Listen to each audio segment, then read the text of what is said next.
हाय बेचारी बहू। सरिता की शादी एक अच्छे परिवार में हुई है। उसका पति रोहन उसे बहुत प्यार करता है। घर में उसकी सास शांति और ननद मीनाक्षी भी है, जो सरिता के किसी काम में दखल अंदाजी नहीं करती।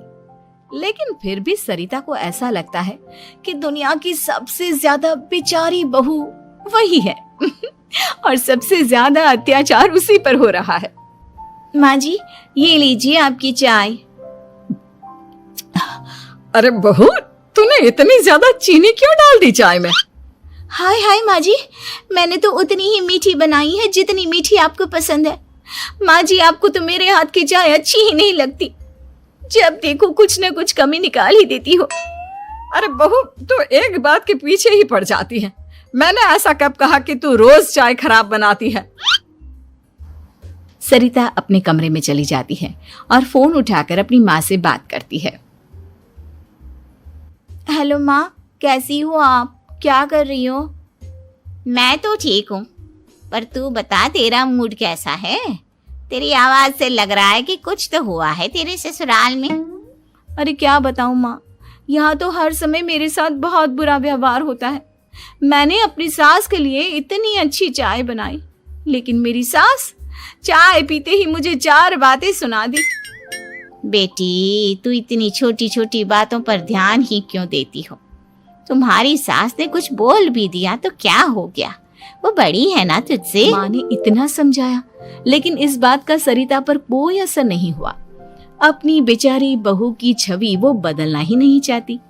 अगली सुबह सब नाश्ते की टेबल पर बैठकर नाश्ता कर रहे थे।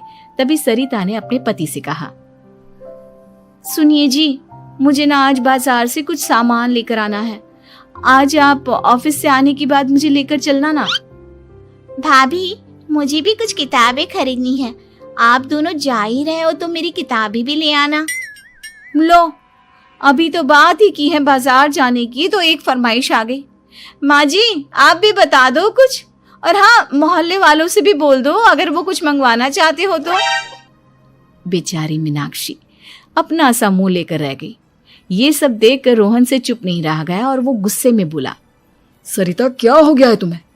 मीनाक्षी ने तो सिर्फ किताबों के लिए बोला है। तुम्हें मीनाक्षी से इस तरह से बात नहीं करनी चाहिए। माफी मांगो उससे अभी। क्या? मैं माफी मांगू? दिन भर आपके घर के काम करूं मैं, आपकी और आपके घर वालों की बातें सुनूं मैं, और अब माफी भी मैं मांगू? ऐसा कभी नहीं हो सकता। ये बोलकर सरिता वहां से चली जाती है।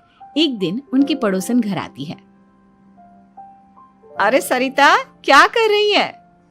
और क्या करूंगी भाभी जी, बस घर का काम ही कर रही हूँ। आप बताओ कैसे आना हुआ? अरे मैं तो तुम्हारा हालचाल पूछने आई थी, लेकिन तुम तो बिजी लग रही हो। कोई बात नहीं, मैं बाद में आ जाऊंगी।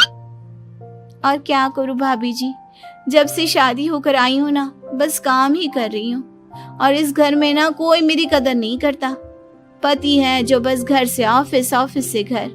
ननद को तो कॉलेज से फुर्सत नहीं। बची सास तो उनका सारा समय मेरी गलतियां निकालने में लग जाता है। अरे ये क्या कह रही हो सरिता? तुम्हारी सास तो पूरे मोहल्ले में तुम्हारी तारीफ करती फिरती है कि तुम बहुत अच्छी हो, पूरा घर तुम्ही ने संभाल रखा है। हाँ तो क्या हुआ? इसमें गलत क्या कहती है? सच्ची तो कहती है। मेरी मर्जी के बिना इस घर का पत्ता भी नहीं हिलता। शाम को जब रोहन घर आया तो उसने सबसे कहा, कल हम सबको मौसी जी के घर जाना है। उनकी बेटी की शादी है। सब अपनी अपनी पैकिंग कर लो, सुबह होते ही निकल जाएंगे। और सरिता, तुम कान खोलकर सुन लो, वहां जाकर किसी की बुराई भलाई शुरू मत कर देना, नहीं तो मुझसे बुरा कोई नहीं होगा। हाय हाय जी, आप तो ऐसे कह रहे हो जैसे मैं सुबह शाम सबकी बुराई करती फिरती हूँ। आज तक कोई कह नहीं सकता कि मैंने किसी की पीठ पीछे किसी के बारे में कोई बुरी बात बोली हो तो। अरे बस बहू, बात को और ज्यादा आगे मत बढ़ा। हमें सब पता है तू हमारे साथ क्या व्यवहार करती है। ये बात घर तक रखना, शादी में किसी को कुछ मत बोलना, नहीं तो सब कहेंगे कि शांति की बहू कितना बोलती है। हाँ हाँ, सब कुछ तो मैं ही बोलती हूँ ना। आप लोग तो हर समय फूलों की बारिश करते रहते हो मेरे ऊपर। सारी गलती मेरी है जो मैं इस घर में आई। सबका कितना ध्यान रखती हूँ, लेकिन फिर भी मेरी तो आप लोगों की नजर में कोई कदर ही नहीं है। अगली सुबह सब लोग मौसी जी के घर पर चले जाते हैं। वहां पर शादी का माहौल होता है, सब जगह चहल पहल होती है, बहुत सारे मेहमान आए हैं। सरिता को वहां बहुत अच्छा लग रहा है। वो अपने मन में सोचती है, यहाँ कितना अच्छा लग रहा है, कितनी रौनक है। मैं यहाँ किसी से ज्यादा बात नहीं करूंगी। अगर मेरे मुंह से कुछ ऐसा वैसा निकल गया तो रोहन जी तो मुझसे गुस्सा हो जाएंगी।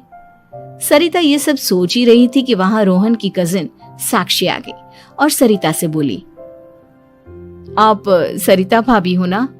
जितना आपके बारे में सुना था, आप तो उससे भी ज्यादा सुंदर हो। हाँ वो तो है, मेरी सुंदरता की तारीफ सब करते हैं। मेरे मायके में तो सब यही बोलते हैं कि रोहन जी की किस्मत बहुत अच्छी है जिन्हें मैं मिली। लेकिन आप कौन है? मैंने आपको पहचाना नहीं। मैं रोहन भैया की कजिन हूँ। आपकी शादी पर नहीं आ पाई थी ना, इसलिए आप मुझसे मिली नहीं कभी। शांति मौसी और मीनाक्षी आपकी बहुत तारीफ करते हैं। क्या कहा तुमने? मेरी तारीफ? कभी नहीं। मेरे ससुराल वाले कभी मेरी तारीफ कर ही नहीं सकते। मैं इतनी अच्छी हूँ, मेहनती हूँ, लेकिन उन्हें तो मेरी कदर ही नहीं। सारा दिन घर का काम करती हूँ, फिर भी मेरी सास ना मुझे सुनाती रहती है, और पति भी मेरी सास की साइड लेते हैं। ना कभी बाहर ले जाते हैं, ना कहीं घुमाने। अगर घुमाने के लिए कभी बोल भी देना तो उनकी बहन बीच में आ जाती है। मैं कैसे रह रही हूँ उस घर में, ये मैं ही जानती हूँ। सरिता की ये बातें सुनकर साक्षी को बड़ी हैरानी हुई। अब वो हर किसी के सामने अपनी बढ़ाई और ससुराल वालों की बुराई करने लगी। रोहन और शांति को सरिता पर बहुत गुस्सा आया, लेकिन वो चुप रहे। अगले दिन जब वो अपने घर पर आए, सरिता, तुमने क्यों सबके सामने मेरी इज्जत का तमाशा बनाया? तुमसे बोला था ना कि चुप रहना। अजी ऐसा भी क्या कह दिया मैंने जो इतना भड़क रहे हो? तुम जहां जाती हो अपना रोना शुरू कर देती हो, कभी किसी दूसरे की बात ही नहीं सुनती, बस अपनी कहती रहती हो। तुमने सबके सामने हमारा तमाशा बनाकर रख दिया है। हे भगवान, मुझे अपने पास बुला ले। जिस घर में मेरी कदर ही नहीं, उस घर में मेरा क्या काम? अरे क्या करूंगी मैं यहाँ रहकर? जो भी आता है मुझे सुनाकर चला जाता है। मैं तो किसी से कुछ नहीं कहती। सीधी सादी बहू मिल गई है ना सबको, तो जो जी में आए वो करो। सरिता ने अपने आगे किसी को कुछ बोलने ही नहीं दिया, और उस दिन भी उसने सबके सामने खुद को बेचारी बना ही दिया। अगले दिन मीनाक्षी कॉलेज के लिए लेट हो रही थी, इसलिए वो हर काम जल्दी जल्दी कर रही थी। अपना नाश्ता लेने किचन में गई और पतीले में रखे गरम दूध को गिलास में डालने लगी। दूध का पतीला उसके हाथ से छूट गया और गरम गरम दूध उसके हाथ पर गिर गया। ओए माँ, हाय मेरा हाथ, माँ मेरा हाथ जल गया। मीनाक्षी की आवाज सुनकर सरिता दौड़ती हुई आई। ये क्या किया तुमने? तुम्हें नाश्ता चाहिए था तो मुझसे बोल देती, मैं क्या मना कर देती? अब पता नहीं कितने दिन की मुसीबत पाल ली तुमने। सरिता मीनाक्षी को उसके कमरे में ले गई और उसका बहुत ख्याल रखा। उसका इस तरह से ख्याल रखना शांति और रोहन को थोड़ा अजीब लगा। माँ, सरिता के दिमाग का भी कुछ पता नहीं। कल शादी में सबको इतना कुछ बोल कर आई है हमारे बारे में, और अब मीनाक्षी की कितनी अच्छी देखभाल कर रही है। ये ऐसा क्यों करती है? बेटा, तेरी बीवी की ना आदत हो गई है सबके सामने खुद को बेचारी दिखाने की, और आदत इतनी जल्दी नहीं बदलती।